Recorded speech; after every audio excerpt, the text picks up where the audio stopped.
আল্লাহ রে, সর্বনাশ করছি। ও মা, আই শেষ। শোনো, তুমি এগুলো কি শুরু করছো আমার সাথে? তুমি তো আমাকে সর্বশান্ত করে দিবা। এইভাবে যদি তুমি তরকারির ভিতরে তেল ঢাইলো, দুবাইয়ের যদি তেলের ভান্ডার আইনে তরকারির পিছন দিয়ে দিয়ে দিই, তাও তো হবেই না নে। এগুলো কি করতেছো তুমি? আমাকে তো তুমি একদম পথের ফকির কইরা ছাড়বা চুমকি। আজব তো, আমি কই বেশি তেল ঢাললাম? তরকারি খারাপ হইলে আপনিই তো বকাবকি করেন, তরকারি ভালো হয় নাই। শোনো, তেল বেশি দিবা, এইটার একটা নিয়ম থাকা লাগবে।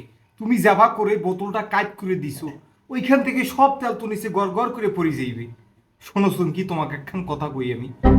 তুমি মরার পরে যদি আমি তোমার কাছে দাঁড়াই, আল্লাহর কাছে কই, আল্লাহ আমার বউ অনেক ভালো ছিল, তুমি কিন্তু ফুর ফুর হইয়া জান্নাতে চলে যাবা।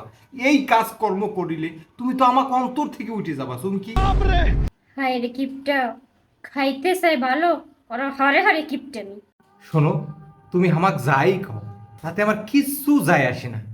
শোনো, তোমার জন্য একটা ব্যবস্থা আমি করিয়ে নিই। এই যে দেখো, এই তেলের মাথায় যদি তুমি এবার করে সাদা একটা কাগজ তুমি এইভাবে করে ঢুকিয়ে এইভাবে করে যদি ফোটায় ফোটায় তেল তুমি দিতে পারো, আধা লিটার তেল তুমি আরো 3 সপ্তাহ নিতে পারবা চুমকি। এটা আমার বিশ্বাস।